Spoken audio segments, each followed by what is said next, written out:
سبيل الدموع سبيل مريح تنهدى يا صاحي كي تستريح. Alhamdulillah, malam hari ini Allah mengizinkan lidah kita untuk bisa berzikir kepada Allah Subhanahu wa ta'ala. Allah mengizinkan mulut kita untuk mengagungkan dan membesarkan nama suci Allah Subhanahu wa ta'ala. Dan malam ini pula mulut kita mampu dan digerakkan oleh Allah untuk bersalawat mengagungkan kekasihnya Sayyidina Muhammad sallallahu alaihi wasallam. Salah seorang sahabat baginda Rasulullah sallallahu alaihi wasallam, beliau mendapatkan pesan khusus daripada Nabi. Ya, pesan ini bisa kita lihat di dalam kitab Al-Manhajus Sawi yang dikarang ataupun dikumpulkan Al-Fawaid daripada guru mulia Al-Habib Zain bin Ibrahim bin Smith yang berada di kota Madinatul Munawwarah. Dan juga ada di dalam kitab Fawaidul Mukhtarah yang ditulis dan dikumpulkan Majmu'ul Kalam Hikmah oleh gurundah kami Al-Habib Ali bin Habib Hasan Baharu. Di situ baginda Nabi Muhammad menyatakan di dalam hadisnya, ala ukhbirukum bi khairi a'malikum wa azkaha inda malikikum. Wahai umatku, kata Rasulullah, maukah aku kabarkan tentang berita yang sangat membuat kalian gembira dan bahagia? Dan perkara ini, jikalau kalian melaksanakan dan mengerjakannya, akan membersihkan jiwa raga kalian. Dan perkara ini, kata beliau, wa khairin min infaqil zahab wal wariq, lebih utama daripada kalian harus bersedekah dengan emas dan dengan uang yang banyak. Wa khairin min antalqaw aduwakum fatadribuna a'naqahum wa yadribuna a'naqakum. Dan amalan ini, perkara ini lebih utama daripada kalian memerangi musuh-musuh kalian dan mereka memerangi kalian, kata Nabi Muhammad. Sehingga pada saat itu para sahabat bertolah-toleh antara satu dengan yang lainnya.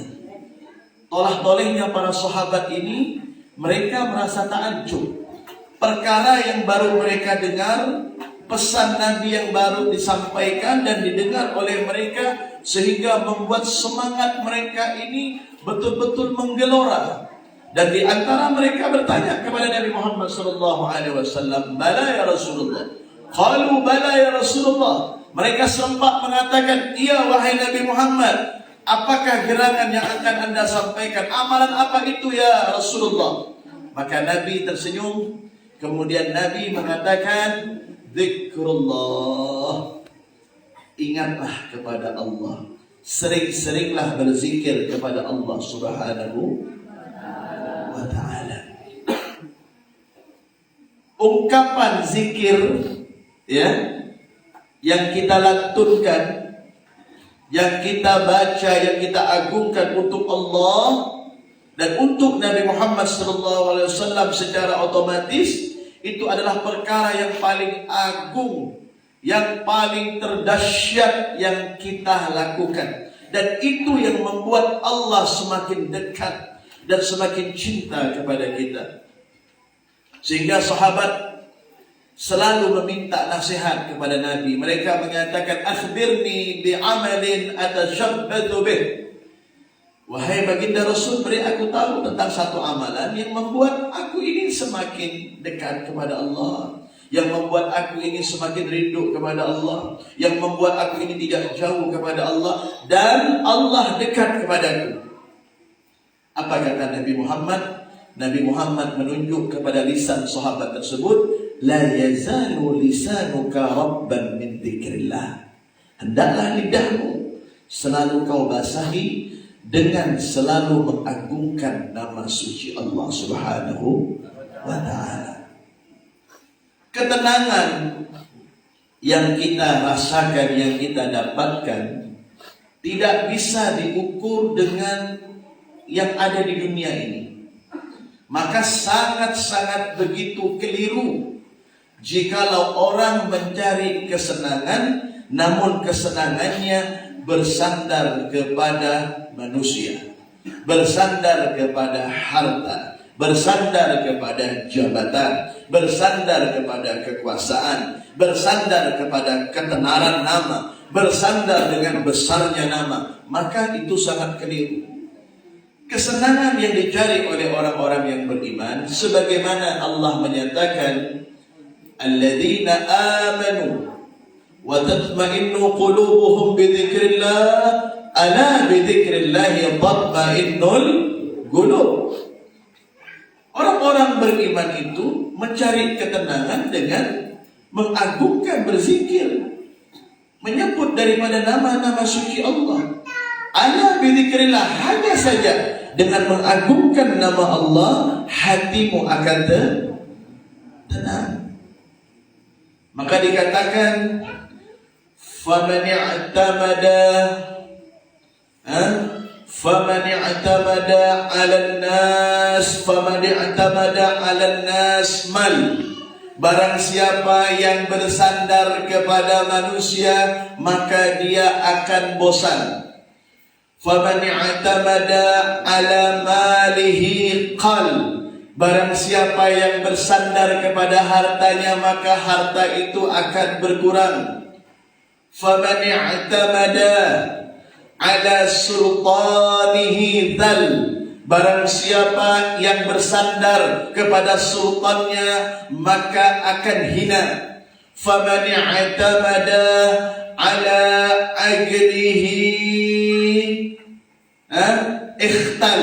Barang siapa yang bersandar kepada akalnya, maka akal tersebut akan menyesatkannya. Faman i'tamada 'ala ilmihi dhal. Dan barang siapa yang bersandar kepada ilmunya, maka akan tersesat. Maksudnya ilmu yang tidak diamalkan, ilmu yang tidak ada nasab di dalam dia belajar ilmu, artinya ilmu yang tidak jelas, maka akan membuat dia sesat. Faman i'tamada 'ala Allah la malla wala qalla wala dhalla wala dhalla wala ikhtalla.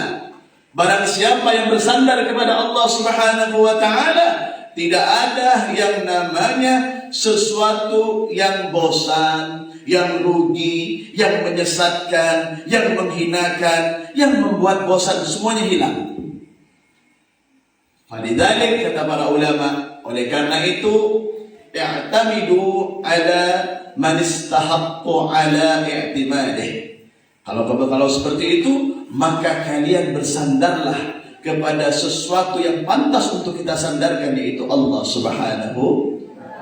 Maka zikir ini sebagai sandaran kita kepada Allah Subhanahu wa ta'ala. Karena apa, hadirin? Yang membuat kita semua bisa seperti ini, itu Allah Subhanahu wa ta'ala. Dan kenikmatan ini tidak didapat oleh semua orang.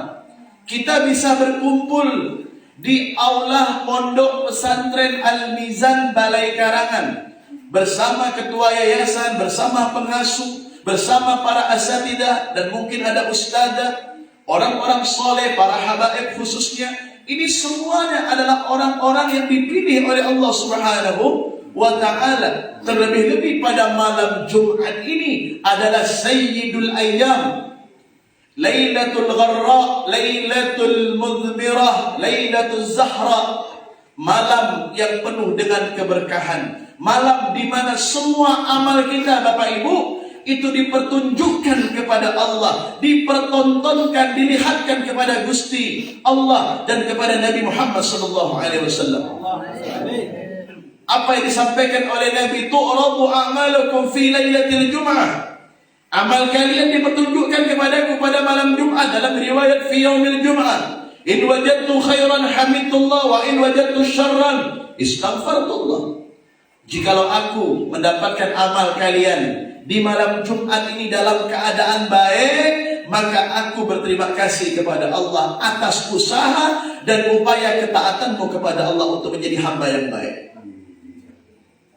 Lakin in wajadtu khairan, apabila aku mendapatkan jelek, sholatnya tidak pernah, berbuat baiknya tidak pernah, durhaka kepada Allah lebih banyak, maka aku sebagai Nabi kalian memohon ampun atas dosa-dosa kalian. Nah, oleh karena itu kita hiasi pada malam Jumat ini untuk kita betul-betul memberikan semangat untuk diri kita ini agar selalu bisa di saat amal kita disetorkan oleh Allah, kita sedang dalam keadaan duduk di tempat yang baik seperti pondok pesantren ini. Alhamdulillah. Apalagi tadi kita telah melantunkan sholawat kepada Nabi Muhammad. Kita mengagungkan baginda Rasulullah. Sholawat yang kita agungkan, sholawat yang kita dengungkan, itu di dalam sholawat itu karena ada nama seorang kekasih Allah yang namanya ini diangkat, dipuji dengan ketinggian martabat, dengan ketinggian kedudukan yang tidak akan pernah bisa dicapai oleh Nabi dan Rasul manapun. Satu-satunya Nabi yang diagungkan oleh Allah, satu-satunya Nabi yang pernah melihat zatnya Allah, satu-satunya Nabi yang pernah membuka pintu surga dan membuka pintu neraka, menarik umatnya untuk diselamatkan. Satu-satunya Nabi yang bisa berada di Sidratil Muntaha sampai ke Mustawa untuk menerima daripada perintah salat. Siapa beliau? Muhammad bin Abdullah bin Abdul Muttalib sallallahu alaihi wasallam. Maka kita ini adalah umat Nabi Muhammad yang kita ini mendapatkan status ummatul marhumah, umat yang mendapatkan rahmat dan kasih sayang daripada Allah. Bukan karena hebatnya ibadah kita, bukan karena hebatnya ketaatan kita kepada Allah, kita mendapatkan status ummatul marhumah karena di dalam diri kita ini ada nama Muhammad. Di tengah-tengah kita ada nama Muhammad. Allah tidak akan pernah mengazab umat Nabi Muhammad selama di tengah-tengah umat Nabi Muhammad berada jasad baginda Rasulullah sallallahu alaihi wasallam. Wa in tu'adzibhum fa anta fihim. Bagaimana kami, kata Allah, akan mengazab umatmu wahai Muhammad sementara engkau berada di tengah-tengah mereka. Nah, oleh karena itu harus timbul kesadaran dari benak kita hadirin bahwasanya kita ini dilahirkan oleh Allah Subhanahu wa taala, diciptakan alam semesta beserta isinya bisababi Muhammad. Makanya Jabir bin Abdullah radhiyallahu anhu wa ardah, Sayyidina Jabir Al-Ansari, beliau menyatakan di dalam kitab Maulid Siftud Durar, qala ya Jabir, inna Allah khalaqa qabla al-ashya' nura nabika Muhammadin sallallahu alaihi wasallam min nurih. Berkata Nabi kepada Sayyidina Jabir, di saat Sayyidina Jabir bertanya, siapakah makhluk yang pertama kali Allah ciptakan? Qala ya Jabir, inna Allah khalaqa qabla al-ashya' nura nabika Muhammadin sallallahu alaihi wasallam min nurih. Wahai Jabir, kata Nabi, sesungguhnya sebelum segala sesuatu yang berbentuk wujud, berbentuk benda kasar yang sebelum Allah ciptakan adalah nur Nabi Muhammad, cahaya Nabi Muhammad. Dan dari cahaya tersebut, wa minhu tafarra'al wujudu khalqan ba'da khalqin fima hadatha wa ma taqadam. Dan dari cahaya Nabi Muhammad maka tercipta semua alam semesta yang sekarang maupun yang akan datang. Semua itu berkah daripada Nabi Muhammad. Makanya kalau ditanya siapa makhluk yang paling disayangi oleh Allah, jawabannya hanya satu, Muhammad bin Abdullah. Nabi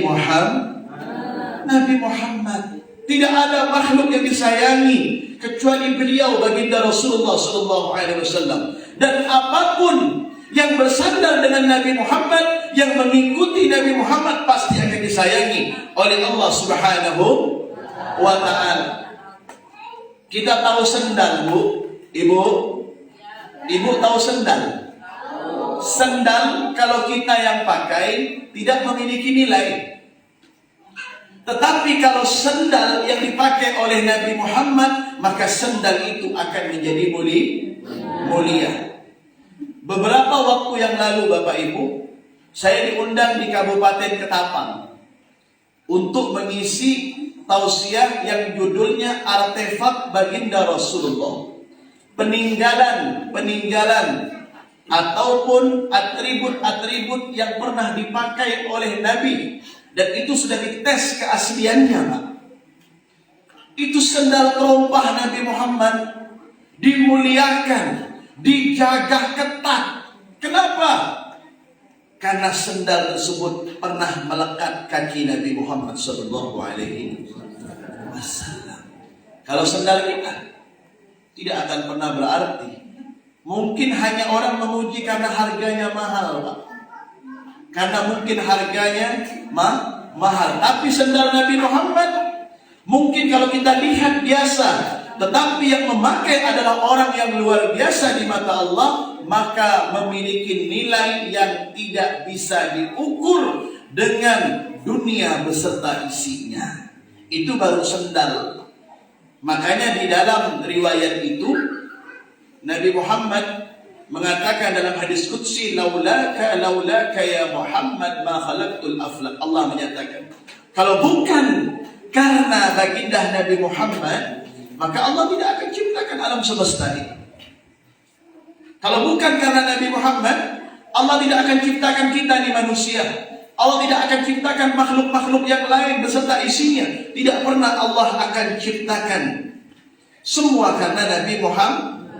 Makanya Nabi Muhammad ini, hadirin wal hadirat, Bapak Ibu serta adik-adik santriku yang dirahmati Allah, wajib dan fardu ain hukumnya harus kita tempatkan di dalam hati kita. Tidak boleh ada nama yang lain. Kalaupun ada nama ibu bapak ataupun nama dari orang-orang yang kita cintai, cukup posisi mereka itu hanya di luar kulit hati kita saja. Namun di dalam isi hati kita yang paling dalam hanya dua nama yang wajib, yaitu Allah dan Nabi Muhammad. Karena mereka ini Allah, Tuhan kita, Sang Penolong, Sang Penyelamat, dan Nabi Muhammad adalah wakilnya yang tentunya memberikan jaminan untuk kita semuanya. Nabi Muhammad suatu malam beliau sujud yang sangat begitu panjang. Sujudnya agak lama, sehingga Sayyidatuna Aisyah melihat sujud suaminya begitu lama, timbul kekhawatiran apakah Rasulullah ini dalam keadaan sehat atau tidak. Akhirnya Sayyidatuna Aisyah mengambil satu pelepah kurma yang halus, batang kurma. Kemudian Sayyidatuna Aisyah mengangkat jari kelingking Nabi Muhammad yang sedang sujud, diangkat dengan pelepah kurma. Bergerak itu jari, berarti Nabi Muhammad dalam keadaan sehat. Timbul khawatir wajar seorang istri, kenapa suamiku kok sujudnya lama betul ini? Takut Nabi Muhammad menghadap kepada Allah. Rupanya Nabi Muhammad sujud dan bangun dari sujud bersimbahan air mata, sehingga dalam riwayat membasahi daripada janggut beliau. Kemudian Sayyidatuna Aisyah bertanya setelah Nabi menyelesaikan salamnya daripada salat, ya Rasulullah, qad ghafarallahu ma taqaddama wa ma ta'akhkhara min dzambik. Bukankah Allah telah mengampunkan dosamu? Engkau tidak memiliki dosa, wahai Muhammad. Tidak memiliki kekurangan, tidak memiliki aib, wahai Muhammad. Kenapa Anda melakukan hal yang demikian? Kemudian Nabi bertanya, ya Aisyah, hal surirti, apakah engkau merasa bahagia jikalau aku ini mendoakanmu, jikalau aku meminta ampun kepada Allah atas kesalahan dan dosa. Maka Sayyidatuna Aisyah mengatakan, ya Rasulullah, bagaimana aku tidak bahagia? Yang mendoakan aku adalah seorang Nabi dan Rasul, yang jelas doanya tidak akan mungkin ditolak oleh Allah. Dan engkau adalah orang yang masuk di dalam bagian hatiku dan hidupku, kata Sayyidatuna Aisyah. Gimana aku tidak senang? Mau tahu tak wahai Aisyah, kata Rasulullah, doa yang aku panjatkan untukmu itu sama juga aku mendoakan untuk semua umatku. Jadi Nabi Muhammad, Bapak Ibu hadirin wal hadirat, ini tolong didengar ya. Nabi Muhammad ini mendoakan kita sebelum kita dilahirkan. Nabi Muhammad sudah mendoakan kita dan memohonkan ampun atas dosa-dosa kita. Kira-kira Nabi Muhammad baik apa tidak kepada kita? Nabi Muhammad perhatian apa tidak kepada kita? Nabi Muhammad peduli apa tidak dengan kita? Bukankah kita mengetahui ada ayat harisun alaikum bil mu'minina raufur rahim? Penjagaan dan perhatian kepadamu, kepada dirimu wahai umat Nabi Muhammad. An-Nabi ya'tani bikum, Ar-Rasul sallallahu alaihi wasallam perhatian kepadamu. Azizun alaihi ma'anittum, berat terasa bagi Nabi kalau umatnya itu sedih. Wallah Bapak Ibu, jikalau Nabi hidup di tengah-tengah umat dan melihat kejadian apa yang terjadi di kota Gaza, Palestina pada saat ini, mungkin Nabi yang menyingsingkan lengan tangannya dan memerangi orang-orang yang memerangi daripada kaum Palestina, pasti akan diperangi oleh Rasulullah SAW. Nabi tidak akan pernah rela kalau umatnya tersakiti, Bapak Ibu. Nabi tidak akan pernah ridho kalau umatnya dalam keadaan terzolimi. Azizun alaih ma'anittum, apa yang kalian rasakan sedih, Nabi Muhammad menangis. Kalian gembira, Nabi Muhammad bahagia. Sampai-sampai Nabi pernah mengatakan, wallahi, demi Allah, apa kata Rasulullah sallallahu alaihi wasallam, ma min syauqah yushaqqu ala rijli ummati atau kama qala illa ajidu alamaha. Tidaklah satu duri yang menusuk di kaki kulit umatku, yang mengenai kaki kulit umatku, melainkan aku merasakan pedih dan sakitnya, kata Rasulullah. Hanya duri Pak yang tertusuk di kaki umat Nabi, Nabi merasakan perihnya. Bagaimana keadaan umat Nabi Muhammad yang saat ini berada di Palestina, tepatnya di kota Gaza, yang sedang dalam keadaan terpuruk kehidupan mereka. Bahkan Nabi Muhammad SAW memohon kepada Allah.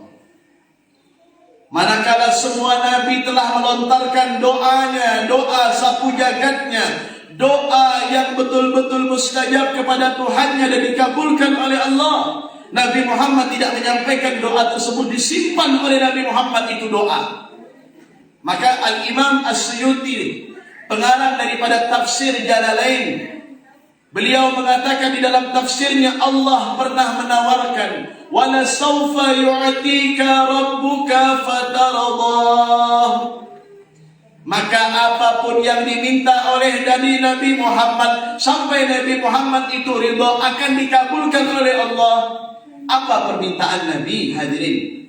Apakah Nabi minta hanya beliau saja, atau putri dan sahabat-sahabat beliau saja yang masuk surga, atau pengikut beliau yang setia saja yang masuk surga? Tidak. Yang dipinta oleh Nabi, Bapak Ibu, apa? Idzan ya Rabbi la arda wa wahidul ummati finnar. Kalau begitu ya Rabb, aku hanya minta satu saja, enggak banyak permintaan Nabi, satu saja. Kalau betul-betul engkau ingin mengabulkan doaku ya Allah, aku hanya minta satu ya Rabb. Aku tidak pernah rela dan ridho kalau satu umatku engkau masukkan ke dalam nerakamu. Kira-kira Pak, kita mau cari Nabi model yang bagaimana perhatiannya seperti itu kepada kita? Ya, umat Balai Karangan didoakan oleh Nabi. Nabi tidak pernah ridho kepada kita kalau sampai kita ini masuk ke dalam neraka Allah Subhanahu wa ta'ala. Tetapi nyatanya terkadang umat Nabi Muhammad banyak melakukan segala perbuatan yang mendekatkan diri mereka kepada neraka. Masih banyak kita melihat mereka yang tidak sholat. Masih banyak mereka yang kita lihat berbuat zalim kepada keluarganya. Masih banyak yang kita lihat memutuskan tali silaturahmi kepada sesamanya, yang berbuat jahat kepada orang lain, melakukan hal-hal yang diharamkan oleh Allah. Padahal Nabi jauh-jauh hari 14 abad yang lalu minta agar kita jangan sampai masuk neraka. Nah, oleh karena itu, maka lidah kita ini, Pak, jangan pernah kelung. Untuk apa? Untuk bersolawat kepada Nabi Muhammad. Karena solawat inilah media yang dapat membuat Allah dekat dengan kita. Kalau kepengen tahu Nabi Muhammad dekat dengan kita apa tidak, maka hanya satu saja. Lisanmu bersolawat apa tidak? Hatimu bergerak apa tidak untuk solawat kepada Nabi? Jikalau hati dan lisanmu sering bersolawat kepada Nabi, maka pada saat itu engkau sedang melaksanakan pendekatan dan Nabi sedang dekat kepadamu. Tapi kalau lidahmu tidak pernah bersolawat, terkadang ada orang bersolawat dianggap aneh oleh mereka, maka pada saat itu pertanyakan kedekatanmu kepada Nabi. Padahal mereka masih berharap syafaat daripada Nabi Muhammad. Makanya ayo rajin baca sholat, rajin baca sholat. Tadi sudah disinggung oleh Kiai Atta, ya, fa'akthiru alayya minas salata fihi fa inna salatakum tablughuni. Dalam hadis yang lain, fa inna salatakum sampai kepadaku, salawat kalian sampai kepadaku, tablughuni, sampai kepadaku. Ada orang yang bertanya, Habib, Nabi mengatakan bahwasanya orang yang bersolawat, apakah solawatnya sampai kepada Nabi? Iya, kalau memang Nabi Muhammad masih hidup mungkin, Habib. Ini kan Nabi Muhammad sudah 14 abad yang lalu. Nabi Muhammad jasadnya sudah terkubur di Madinatul Munawwarah. Nabi Muhammad sudah tidak ada di hadapan kami. Apakah masih sampai solawat kami, Habib? Ingat hadirin, Allah mengatakan innallaha harrama 'alal ardi an ta'kula ajsadal anbiya. Sesungguhnya Allah mengharamkan bagi bumi dan bagi makhluk yang ada di sekitar kuburan para nabi dan para rasul untuk menyentuh jasad mereka sedikit pun.